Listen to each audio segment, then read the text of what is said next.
Tuhan, saya bisa akan duduk kembali.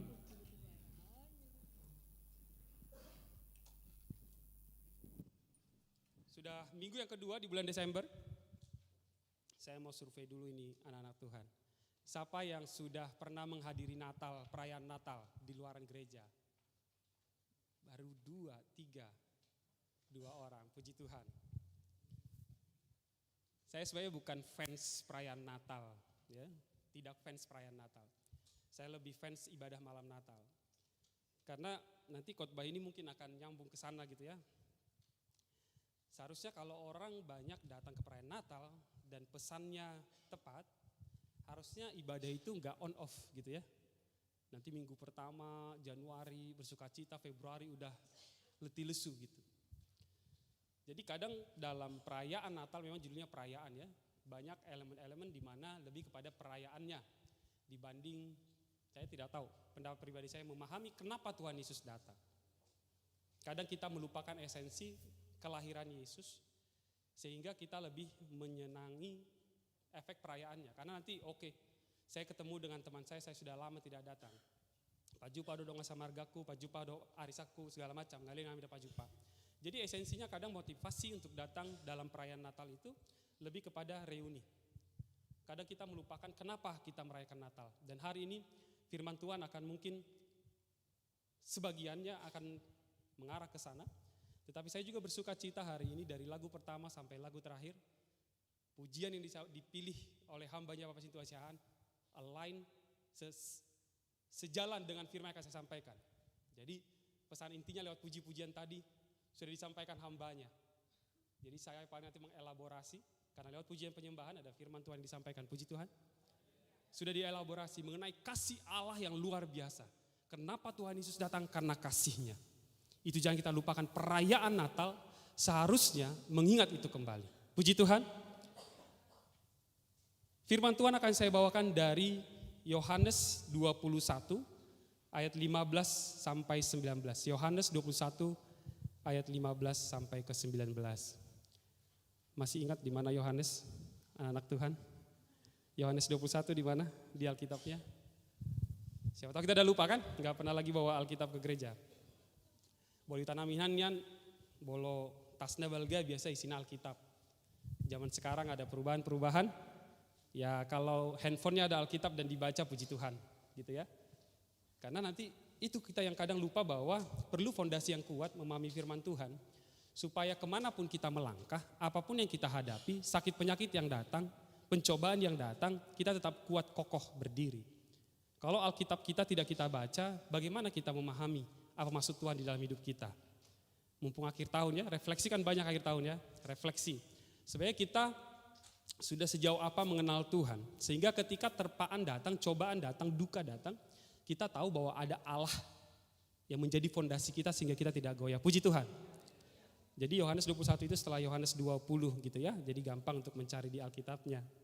Kita baca bersama-sama secara bergantian, Yohanes 21 ayat 15 sampai 19, saya ayat ganjil, jemaat Tuhan ayat yang genap.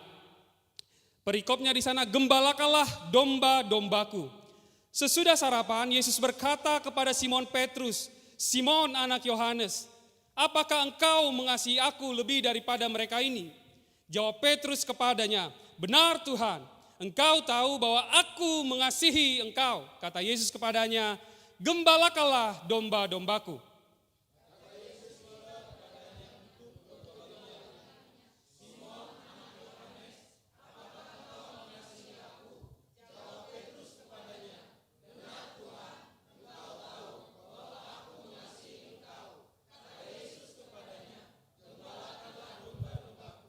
Kata Yesus kepadanya untuk ketiga kalinya, Simon anak Yohanes, apakah engkau mengasihi aku? Maka sedih hati Petrus karena Yesus berkata untuk ketiga kalinya, apakah engkau mengasihi aku? Dan ia berkata kepadanya, Tuhan, engkau tahu segala sesuatu, engkau tahu bahwa aku mengasihi engkau. Kata Yesus kepadanya, gembalakanlah domba-dombaku.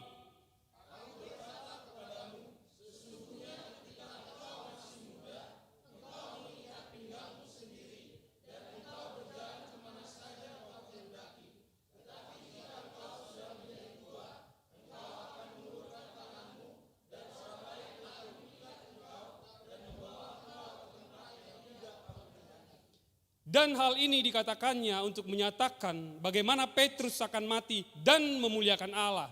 Sesudah mengatakan demikian, ia berkata kepada Petrus, ikutlah aku. Dan judul firman Tuhan pada saat pagi hari ini, engkau ikutlah aku. Puji Tuhan.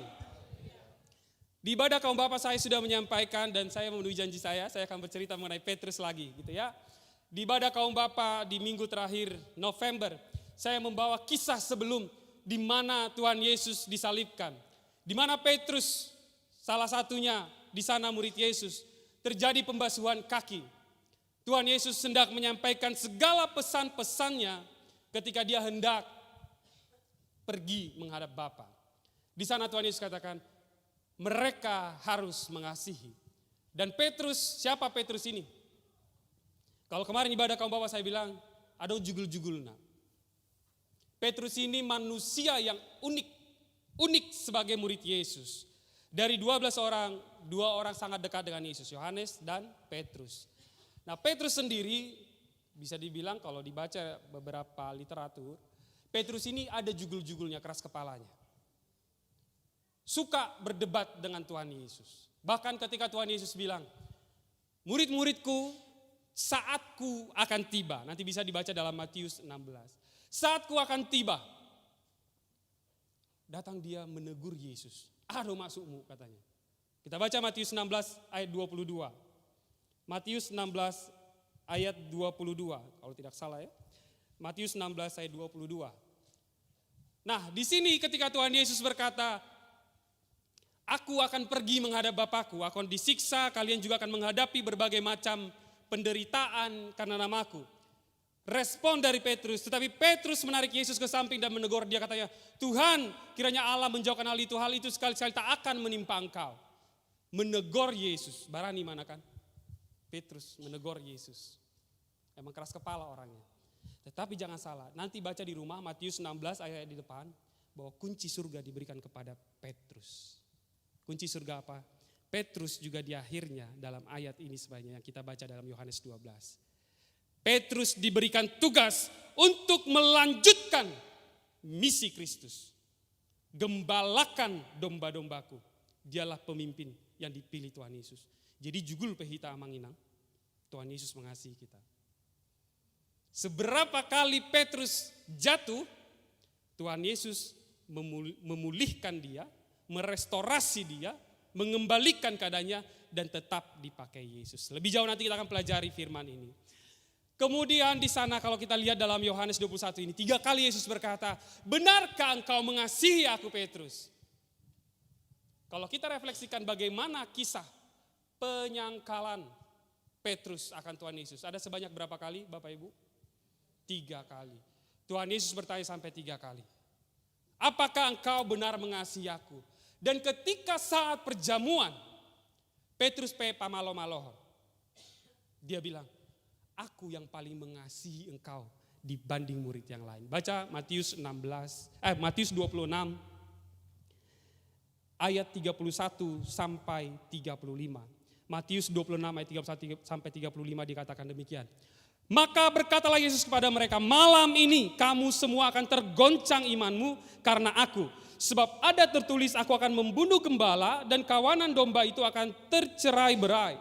Akan tetapi sesudah aku bangkit, aku akan mendalui kamu ke Galilea. Ayat yang ke-33. Petrus menjawabnya, biarpun mereka semua tergoncang imannya karena engkau, aku sekali-sekali tidak. Berani Petrus berkomitmen seperti itu. 12 murid, Tuhan, kalau mereka tergoncang, sekali-kali aku tidak, kata dia.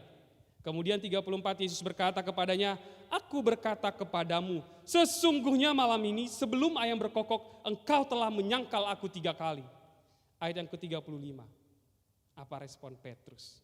Kata Petrus kepadanya, sekalipun aku harus mati bersama-sama engkau, aku tak akan menyangkal engkau. Semua murid yang lain pun berkata demikian.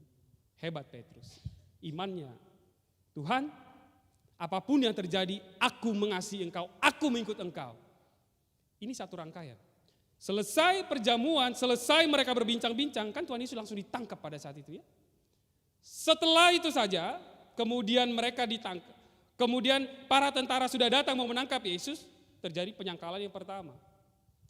Right after, gak sampai satu hari ketika dia berkata demikian. Tidak sampai satu hari dia menyangkal Yesus. Padahal dia bilang, murid yang lain boleh meninggalkan engkau, aku sekali-kali tidak. Maka Tuhan Yesus bertanya, ketika dia kembali, ini kan cerita Tuhan Yesus sudah bangkit, dia belum naik ke surga.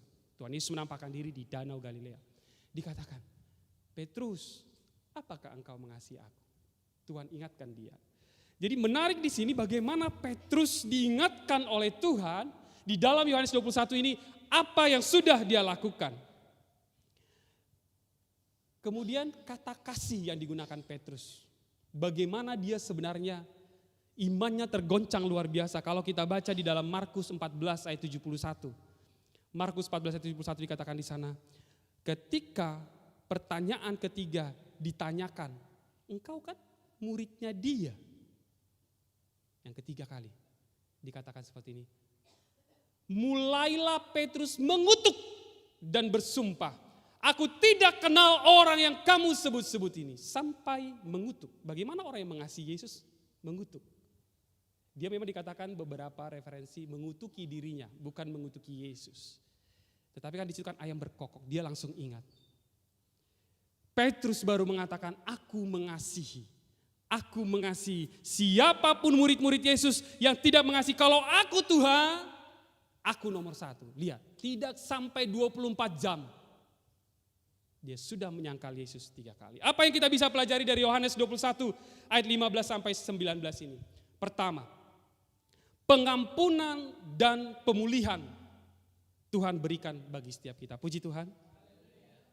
Bagaimana dia 3 kali menyangkal Yesus, Tuhan Yesus mengingatkan dia akan kelakuannya, akan dosa-dosanya. Bagaimana Tuhan Yesus, kita baca beberapa judul perikop ini dalam terjemahan bahasa Inggris menggunakan kata Yesus mengangkat kembali Petrus. Kalau bahasa Indonesia, gembalakanlah domba-dombaku.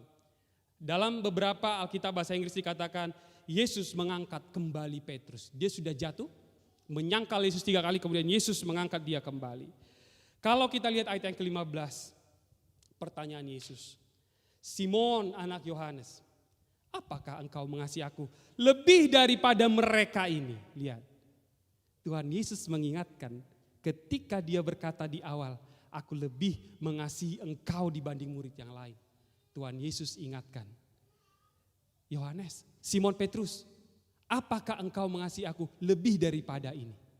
Tuhan Yesus ingatkan di titik di mana dia menyatakan kasihnya kepada Tuhan. Tuhan Yesus mulai mengingatkan dia. Pertanyaan ini mengingatkan Petrus, mengingatkan apa yang terjadi di belakangnya. Peristiwa yang belum terjadi sebulan. Tuhan Yesus ingatkan, benar enggak? Benar enggak dia mengasihi Yesus? Jadi suatu statement yang digunakan Tuhan untuk mulai memulihkan dosa-dosa Petrus. Anak-anak Tuhan, Tuhan Yesus itu adil. Kita sering mendengarkan khotbah, Tuhan Yesus itu maha kasih. Ada anugerah, ada kasih karunia. Jangan lupakan bahwa ada atribut Allah. Dia itu adil. Jadi kita bisa jatuh ke dalam dosa. Tuhan tidak akan langsung, oke, kasih karunia aku berikan.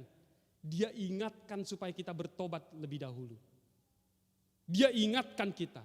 Bahkan ketika wanita yang bertemu dengan Yesus, wanita Samaria, mengambil air di dalam sumur. Kan wanita itu bertanya, bagaimana aku bisa dapat air hidup itu? Tuhan Yesus bilang, ya udah, itu ada padaku. Terus dia bilang, percakapan itu berlangsung dan si wanita ini bilang, aku tidak memiliki suami. Karena Tuhan Yesus suruh dia panggil suamimu ke sini katanya. Tuhan Yesus bilang apa? Benar, engkau sudah punya 5 suami. Dan suami yang ada padamu sekarang bukanlah suamimu. Tuhan Yesus tidak langsung memulihkan. Tetapi Tuhan Yesus ingatkan engkau punya dosa. Tetapi dia adil. Supaya bukan kasih karunia yang sembarangan. Tuhan Yesus akan memulihkan kita, setiap pribadi kita. Dia akan mengingatkan setiap dosa kita. Tetapi sebagai orang-orang yang mau dipulihkan, bagaimana respon kita untuk bisa dipulihkan oleh Tuhan Yesus. Kalau kita nanti baca lebih jauh, Paulus juga dalam Roma 6, makanya tadi hambanya juga berkata mengenai kemerdekaan. Makanya saya bilang khotbah ini sudah diambil semua bagian per bagian lewat pujian penyembahan tadi. Tentang kemerdekaan, dibaca dalam Roma 6. Di sana Paulus menghubungkan bagaimana ketaatan kita dengan kematian Kristus. Ketaatan kita dengan kematian Kristus. Karena ada kasih karunia, karena ada anugerah, tetapi jangan kita sampai berbuat dosa lagi. Makanya saya tadi membuka dengan saya tidak fans perayaan Natal. Karena kadang kita lupa bahwa kedatangan Yesus itu untuk memulihkan keadaan kita. Seminggu yang lalu kalau tidak salah saya share satu status saya di WhatsApp dengan gambar seperti ini. Lingkaran ini setengah hiasan Natal, setengahnya mahkota ketika Tuhan Yesus disalibkan. Setengah. Ditulis di sana ini seasonnya, inilah perayaannya, tetapi reasonnya, alasannya harus karena salib Tuhan. Jangan kita lupakan bahwa perayaan Natal, di balik itu semua, ada misi Kristus yang harus dijalankan yaitu salib, mahkota. Bagaimana kita tidak boleh bermain-main dengan dosa. Bagaimana kita boleh menerima pengampunan dari Tuhan, tetapi jangan kita pakai itu untuk kita boleh selalu berkata, kasih karunia Allah masih ada bagiku. Dia itu Allah yang adil. Dia tidak akan meninggalkan kita sebagaimana seperti Petrus, dia direstorasi, dia dipulihkan. Dan setiap kita kadang merasa Tuhan aku sudah berdosa. Aku sudah berdosa. Dan bagaimana supaya respon kita ketika kita mengingat kembali kasih karunia Allah itu. Di sini bagaimana Allah mengingatkan Petrus akan dosanya. 3 kali Yesus bertanya, apakah engkau mengasihi aku? Waktu ibadah kaum bapak saya bilang sebenarnya percakapan mereka tidak nyambung. Sebenarnya begini, dalam bahasa Yunani itu kan ada beberapa bahasa gitu ya, kata yang digunakan untuk kata mengasihi. Jadi sebenarnya Tuhan Yesus pertama bilang, Simon Petrus, apakah engkau agape kepadaku? Apakah aku menjadi objek kasih yang paling utama di dalam hidupmu? Lebih daripada 12 orang ini. Jawab Petrus sebenarnya begini, Tuhan, engkau tahu aku pilio kepadamu. Aku kan murid-muridmu Tuhan Yesus. Aku mengasihi engkau sebagai kasih persaudaraan, kasih yang akrab. Makanya Tuhan Yesus juga bilang kedua kalinya, Simon Petrus, apakah engkau agapao kepadaku? Apakah kasih agape, kasih yang paling tinggi itu, kasih yang tiada duanya itu yang kau berikan kepadaku? Tetapi Petrus menjawab, engkau tahu Tuhan, aku pilio kepadamu. Aku mengasihi engkau sebagaimana yang lain mengasihi engkau. Kemudian yang ketiga supaya Tuhan Yesus katakan begini. Jadi Simon Petrus, engkau pileo kepadaku. Tuhan Yesus mengganti kata-katanya. Karena Petrus sudah tahu aku tidak layak. Karena dia sudah diingatkan oleh Tuhan Yesus. Ketika dia berkata, aku yang lebih mengasihi dibanding murid-muridmu. Pertanyaan pertama Tuhan Yesus bandingkan. Benar enggak engkau lebih mengasihi aku dibanding 12 yang lain? Jadi dia sudah tahu, aku tidak layak menjawab itu. Dia turunkan jawabannya. Sehingga Tuhan Yesus bilang, tidak apa-apa. Apakah engkau mengasihi aku? Demikianlah Tuhan Yesus mengingatkan penyangkalannya. Dan Tuhan Yesus akan selalu mengingatkan di mana kita pertama sekali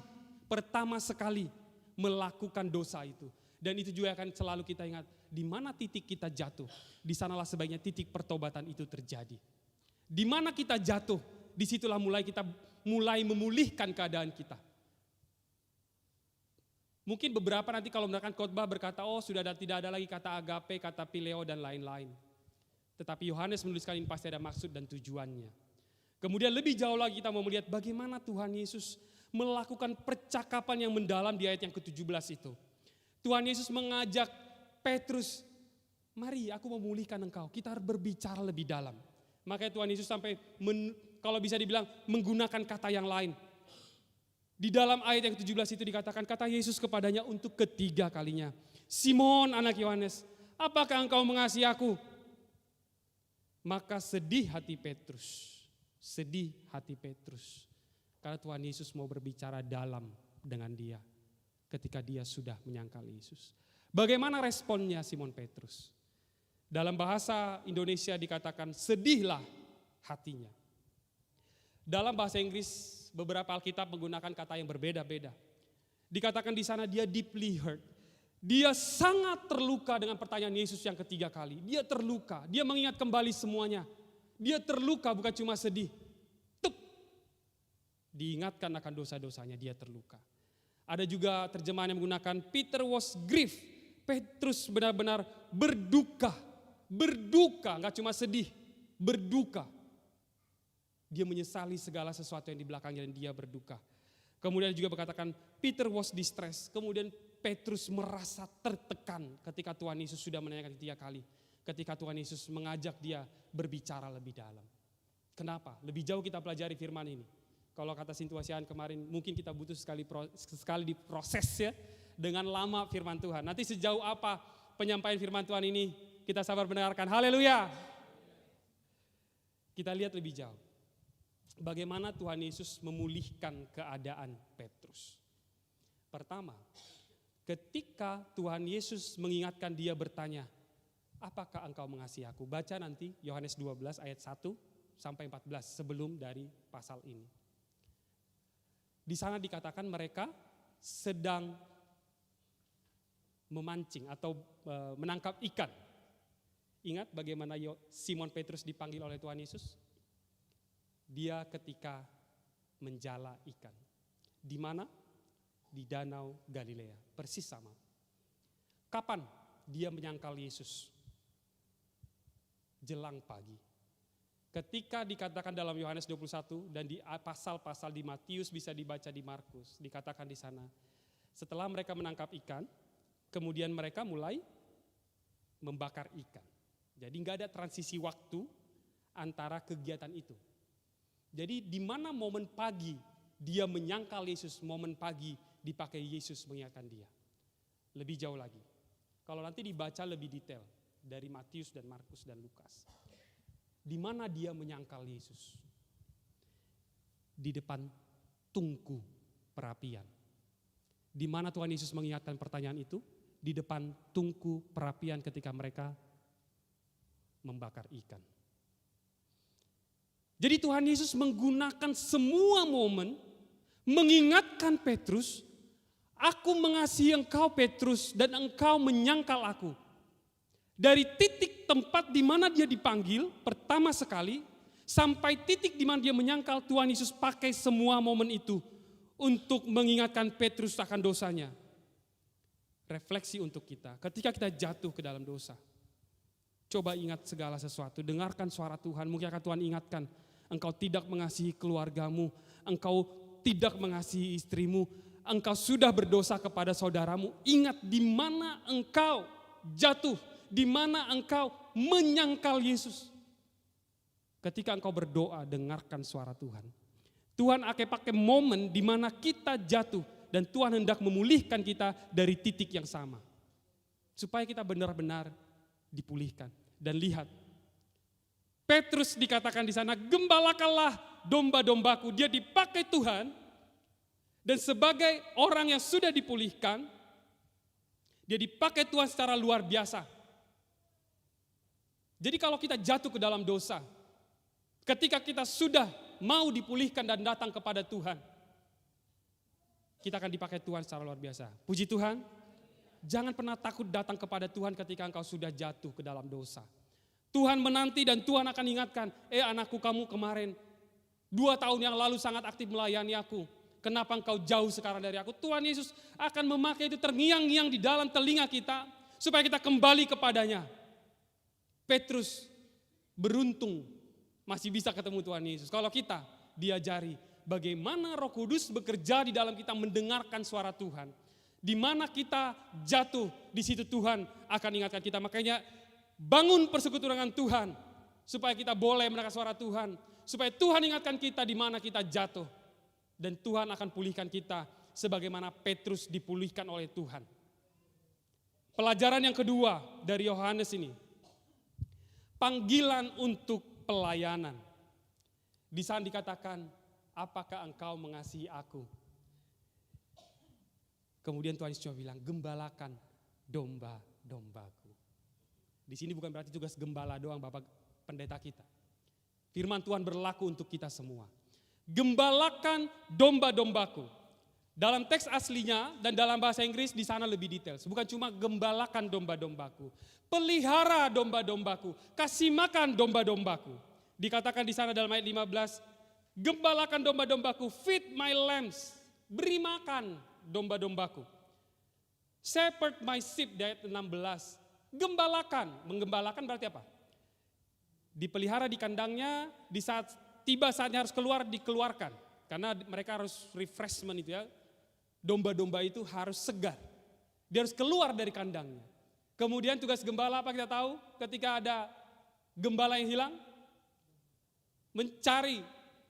Harus ada tongkatnya untuk kita menjaga dan memelihara domba-domba itu. Gembalakan domba-dombaku dikatakan di sana. Ketika Tuhan Yesus bertanya yang ketiga kali, tetap Tuhan Yesus ingatkan, beri makan domba-dombaku.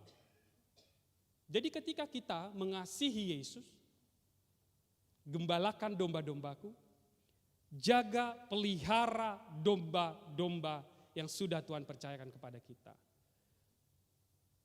Pesan ini berbicara mengenai pemuritan. Bagaimana kita sama-sama menggembalakan domba. Domba yang Tuhan kasih di gereja ini. Makanya semua pengurus kaum itu bukan pekerjaan yang mudah. Tugasnya adalah membantu Bapak Pendeta untuk menggembalakan domba-domba. Bagaimana caranya mengasihi? Mengasihi. Kan pertanyaannya, engkau mengasihi aku, gembalakan. Engkau mengasihi aku sebagai pengurus misalnya. Perhatikan gak domba-dombanya, makan gak domba-dombanya. Kita mungkin selama ini berpikir bahwa ketika kita sudah bersama-sama bersatu hati bernyanyi di depan ini dan lain-lain, kita sudah menggembalakan domba. Tidak. Gembalakan domba dikatakan di sana, beri makan, lihat kebutuhan mereka, tuntun mereka. Kalau mereka berjalan tidak sesuai dengan arahannya, tidak sesuai dengan jalannya Tuhan, bawa mereka kembali, makanya tugasnya susah. Ketika ada domba yang sudah lama tidak datang ke gereja, hubungi mereka. Kita boleh bersuka cita, kita happy beribadah bersama-sama di sini. Kita perbaiki semuanya lebih baik. Tetapi ada domba yang jauh gak dari Tuhan. Dan dikatakan di sana, gembalakan domba-dombaku. Pelihara domba-dombaku, rawat mereka, kasihi mereka. Kalau engkau mengasihi Tuhan Allahmu dikatakan, gembalakan, rawat semua domba-domba itu. Makanya tugas yang Tuhan Yesus berikan kepada Petrus dan kepada kita semua. Gembalakan domba-dombaku menjadi panggilan untuk tugas pelayanan. Kenapa Tuhan Yesus memberikan tugas pelayanan kepada Petrus? Padahal baru saja dia menyangkal Yesus. Baru saja dia menyangkal Yesus dan sangat kurang ajar sebenarnya. Dia bilang dia paling mengasihi, tetapi pada akhirnya dia bilang aku tidak mengenal. Bahkan mengutuki dirinya, dia sangat emosi ketika ditanya ketiga kali. Enggak ada, aku bilang aku tidak mengenal dia. Tapi Tuhan Yesus pakai dia. Engkau yang akan memimpin semua domba-domba ini datang kepadaku. Kenapa? Karena buat Tuhan yang penting adalah pemulihan. Ketika engkau mau dipulihkan, engkau akan dipakai Tuhan. Puji Tuhan. Ketika engkau sudah merasa paling kotor dan engkau tidak mau datang kepada Tuhan, sebenarnya Tuhan cuma menunggu engkau dipulihkan dan engkau akan dipakai Tuhan secara luar biasa. Karena orang-orang yang sudah mengalami penyangkalan, dia yang akan paling mengingat itu dan tidak akan mau jatuh lagi di area yang sama. Dalam bahasa Inggris saya menekan khotbah dikatakan, ketika ada orang, di sini kalimatnya seperti ini dikatakan, broken people make the best leaders. Orang-orang yang sudah pernah mengalami kehancuran, dia akan bisa menjadi pemimpin yang luar biasa. Karena dia sudah mengalami banyak hal, maka dikatakan pengalaman itu penting. Garam harus banyak dicicipi katanya. Orang-orang yang sudah mengalami pemulihan dari Tuhan, ketika sudah terjatuh dan dia berhasil dipulihkan dan ditarik Tuhan, dia akan menjadi pemimpin yang luar biasa. Makanya gereja kita, gereja Pentakosta, kalau lihat kan, hamba Tuhan jadang adong, nah STH, MTH katanya gitu ya, suka direndahkan. Tetapi pengalaman iman, bagaimana pengalaman itu akan menguatkan ketika menggembalakan domba-domba itu. Tapi memang bukan menjadi excuse gitu ya, enggak menjadi alasan untuk tidak memperbaiki diri dari kesehari. Supaya jemaat Tuhan juga dimuridkan dengan benar, memiliki pemahaman firman yang benar. Tetapi lihat Petrus bahkan sudah jatuh ke dalam dosa, menyangkal Yesus. Tuhan Yesus pulihkan dan Tuhan Yesus pakai. Dan dikatakan dia memegang kunci surga. Kita mau enggak dipulihkan oleh Tuhan? Saya tidak tahu setiap jemaat Tuhan yang datang pada saat hari ini, engkau didorong oleh apa datang ke gereja. Mungkin engkau saat ini sedang hendak dipulihkan oleh Tuhan, sedang hendak diproses oleh Tuhan. Datang kepada Tuhan, berdoa, engkau akan dipakai Tuhan secara luar biasa, puji Tuhan. Karena tugas kita untuk boleh memuridkan. Tuhan Yesus akan memanggil kita kembali, di mana kita meninggalkan mungkin pelayanan kita dulu. Dia akan ingatkan kita di sana. Dan dia akan tempatkan kita di tempat kita sebelumnya. Atau lebih daripada itu, dia akan memakai kita lebih luar biasa. Jangan kita pakai keterbatasan kita untuk kita tidak bersuka cita melayani Tuhan. Jangan kita pakai segala keterbatasan kita untuk kita tidak mau dan menolak setiap pelayanan-pelayanan yang diberikan kepada kita. Karena tugas penggembalaan, semua orang harus dilengkapi dengan ilmu yang baik. Bagaimana mengembalakan. Harus banyak belajar firman untuk bisa menggembalakan. Kalau enggak apa yang mau dibagikan. Engkau harus membangun persekutuan dengan Tuhan ketika kita hendak menggembalakan. Bagaimana Tuhan Yesus memulihkan dan memanggil dia menjadi pelayan. Petrus merespon dengan baik dan dia mau. Dan Tuhan Yesus pakai dia untuk menggembalakan.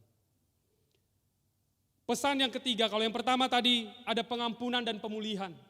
Setelah diampuni dan dipulihkan, dipanggil untuk tugas pelayanan. Mengembalakan, memberi makan, memperhatikan, merawat, memelihara, bukan memecah belah. Tetapi melihat kebutuhan jemaat. Yang ketiga, ada pemuliaan Allah lewat hidup kita. Kita lihat di ayat yang ke-18 dikatakan di sana. Sesungguhnya ketika engkau masih muda, engkau mengikat pinggangmu sendiri dan engkau berjalan kemana saja kau kehendaki. Tetapi jika engkau sudah menjadi tua, engkau akan mengulurkan tanganmu dan orang lain akan mengikat engkau dan membawa engkau ke tempat yang tidak kau kehendaki. Dan ini dikatakan menceritakan bagaimana Petrus akan mengalami kematiannya. Tapi kenapa ini menjadi memuliakan Allah? Tadi Sintuasiahan bilang, mana mau dipilih? Narokodo, surgodo? Mau bermain-main gak ketika engkau mengenal kebenaran itu? Masih mau bermain-main gak? Dikatakan di sana, engkau akan mengulurkan tanganmu. Itu metafora berkata, dia akan disalibkan ketika dia akan mati. Bagaimana Tuhan Yesus merestorasi, dia memulihkan dia. Kan kita sering baca, pernah baca mungkin gitu ya, bahwa dalam Matius 16 ayat 24 dikatakan di sana, lalu Yesus berkata kepada murid-muridnya, setiap orang yang mau mengikut aku, ia harus menyangkal dirinya, memikul salibnya dan mengikut aku. Memikul salibnya. Petrus mengambil jalur, benar-benar dia bilang, dia disalibkan. Dia setelah masuk penjara dia disalibkan. Bagaimana dia menunjukkan kasihnya kepada Allah. Setelah dia menyangkal Allah, dia juga mati disalibkan. Dalam beberapa referensi, Petrus bilang, aku tidak layak disalibkan seperti Yesusku. Jadi dia disalibkan terbalik. Karena dia sudah tidak bisa lagi bilang, oh aku yang paling mengasihi Allahku. Tetapi dia ingat semua itu. Bahkan ketika dia hendak mati disalibkan, dia bilang aku tidak layak. Sehingga dia disalibkan terbalik, kepalanya yang ke bawah. Dia tidak berani lagi menyamakan dirinya dengan Tuhan Yesus. Sebelumnya dia orangnya selalu berdebat dengan Yesus. Tetapi pada akhirnya dia dipulihkan dan dia sadar diri. Bahwa aku tidak layak sebenarnya Tuhan. Sehingga dia pun ketika mati disalibkan, dia terbalik. Engkau akan mengulurkan tanganmu. Kemudian dikatakan ke tempat yang tidak kau kehendaki. Petrus tidak pernah menghendaki, dia akan dipenjara. Petrus tidak pernah menghendaki, dia akan disalibkan. Tetapi sudah dikatakan Tuhan Yesus bahwa dia akan dibawa ke tempat yang tidak dia kehendaki. Bagaimana dengan kita?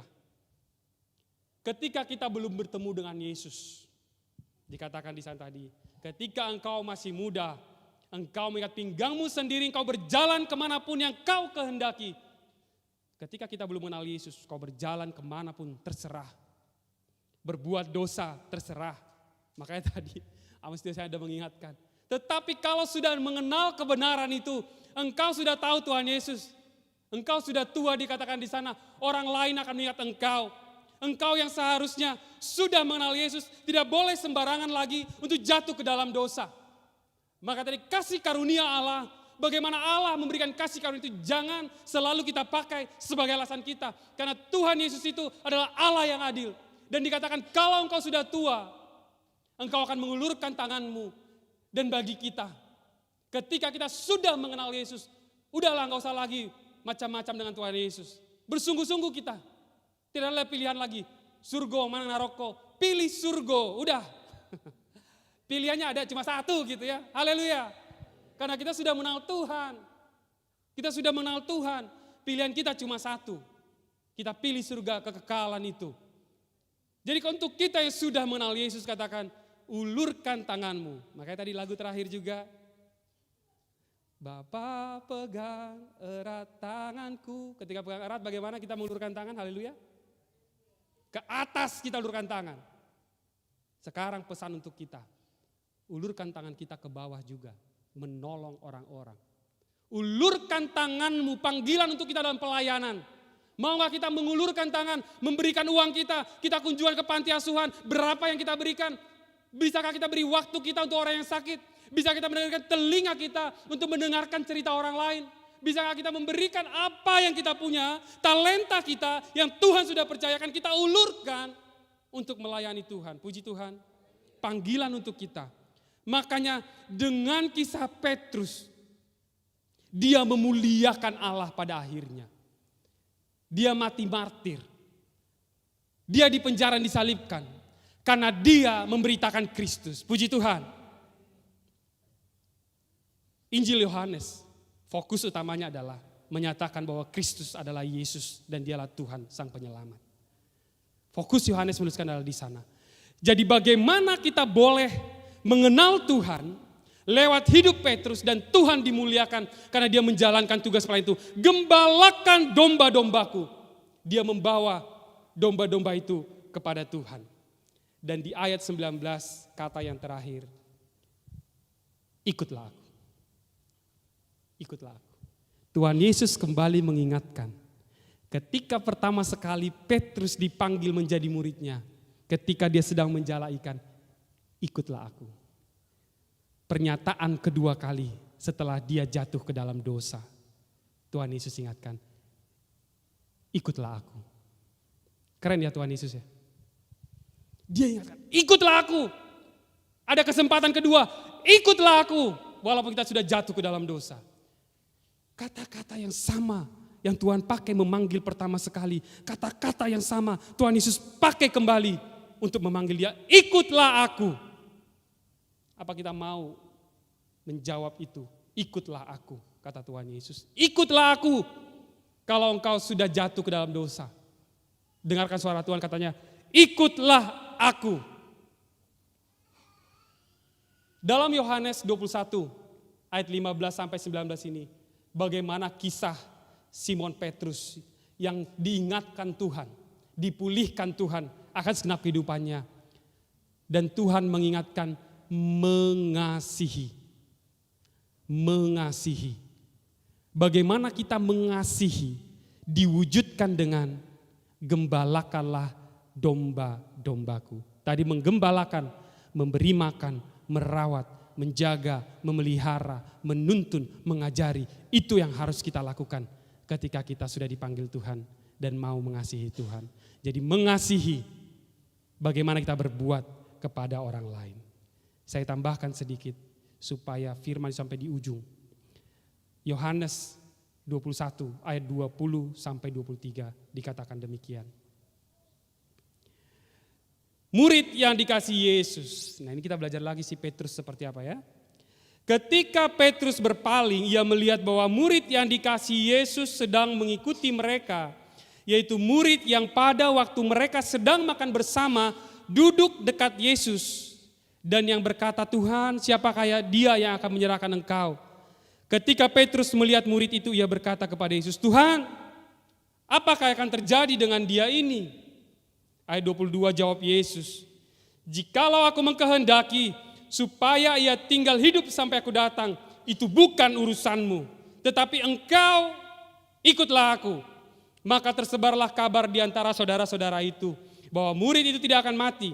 Tetapi Yesus tidak mengatakan kepada Petrus bahwa murid itu tidak akan mati. Melainkan jikalau aku mengkehendaki supaya dia tinggal hidup sampai aku datang, itu bukan urusanmu. Pribadi yang menarik si Petrus ya. Sudah kata Yesus, gembalakan domba-dombaku, engkau aku pilih, aku pulihkan. Pelajaran yang keempat, ketika Tuhan memanggil kita, itu semuanya tentang kita, bukan tentang orang lain. It's not about others, it's all about you. Kita dipanggil oleh Tuhan secara pribadi. Jadi dalam kisah itu Tuhan Yesus sudah memulihkan dia. Kemudian dia lihat Yohanes, yang di situ masih Yohanes ya, yang ketika makan di sebelah Yesus dia bertanya siapa yang akan menyerahkan Yesus, itu Yohanes. Yohanes lewat, kan lagi tadi kan itu ya, barbecue ya, Tuhan Yesus dan murid-muridnya lagi barbecue pagi-pagi ya, jangan kita lupakan kisah itu. Mereka lagi santai-santai, bakar-bakar ikan, terjadi diskusi dalam mengenai kasih yang paling dalam. Yohanes lewat, terus dengan isengnya Petrus bilang, Yesus, apa yang terjadi dengan bocah itu katanya? Apa yang terjadi dengan dia? Tuhan Yesus bilang apa? Itu bukan urusanmu. Bukan urusanmu itu. Engkau ikut aku. Kadang kita sibuk ngurusin orang lain. Saya enggak mau bilang puji Tuhan, nanti haleluya pula ya kan. Kadang kita sibuk ngurusin orang lain. Kita yang dipanggil Tuhan untuk melayani, kita sibuk dengan orang lain. Iya, tetapi dia enggak mau.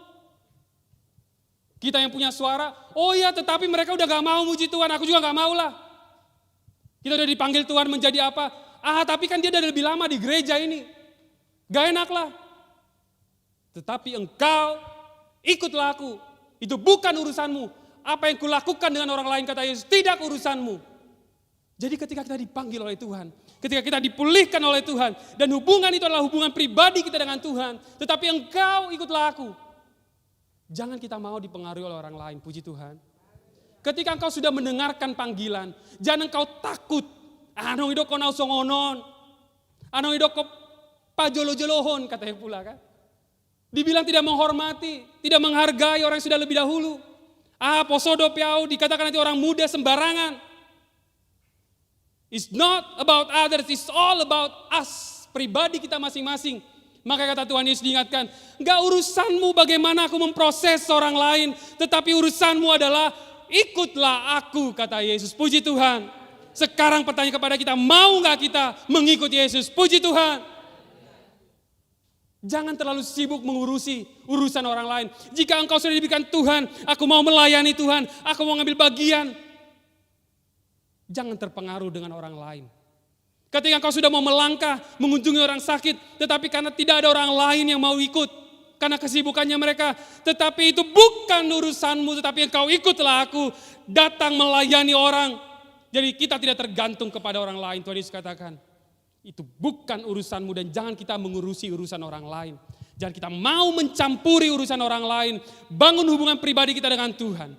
Sehingga pondasi kita, ketika kita hendak memuji muliakan Tuhan, menyambut 2024, kita tahu bahwa kita lah yang dipanggil Tuhan. Ikutlah aku, bukan mengenai orang lain. Tetapi ketika setiap pribadi sudah merespon panggilan Tuhan, engkau ikutlah aku, saya yakin akan ada persekutuan yang indah. Apa yang sudah baik di tahun ini, kita memuji muliakan Tuhan bersama-sama, Tuhan akan tambah-tambahkan. Setiap orang akan dipakai Tuhan membawa domba-domba datang kepada Tuhan. Seperti pesan Tuhan, gembalakan domba-dombaku. Kita akan diberikan hati untuk mau memberikan apa yang Tuhan sudah percaya kepada kita. Memberi makan jemaat Tuhan yang tidak bisa makan. Membantu jemaat Tuhan yang kesusahan. Setiap orang yang hendak ditopang, kita akan mampu memberikan apa yang kita punya. Karena kita tahu adalah kasih. Dan Yohanes ini berbicara mengenai kasih yang paling dalam. Dan itu yang diingatkan kepada Petrus. Apakah engkau mengasihi aku? Apakah engkau buat menjadi objek kasih yang paling tinggi di dalam hidupmu? Dan jika kita mau mengasihi Yesus, mari kita gembalakan domba-domba itu. Puji Tuhan. Dan mari kita ingat, kadang di beberapa gereja, mungkin dalam gereja kita GPI juga, mungkin bukan Depok 1. Dia berpikir, gembalakanlah domba-dombaku. Dia mencari domba sendiri. Dia lupa kata Tuhan, domba-dombaku. Yang memiliki domba-domba itu adalah Allah sendiri. Gereja hanya sebagai alatnya untuk kita boleh mengenal Tuhan, untuk kita digembalakan, untuk kita mengerti firman Tuhan. Tetapi pemilik kita semua adalah Kristus. Kita boleh dibentuk, diproses di gereja ini. Ada sakit hati, ada seperti apa. Inilah caranya Kristus membentuk kita. Dan kita adalah dombanya Allah. Puji Tuhan. Karena hanya ada satu gembala yang agung. Dialah Tuhan Yesus Kristus yang kita puji dan kita sembah. Dan yang akan kita rayakan kelahirannya dalam waktu dekat. Yang mengingatkan kita bagaimana proses kita akan diselamatkan. Dan kehidupan yang kekal itu menjadi milik kita semua. Puji Tuhan. Terpujilah Tuhan dari saat ini kekal sampai selama-lamanya. Puji Tuhan. Kita akan berdoa kepada Tuhan.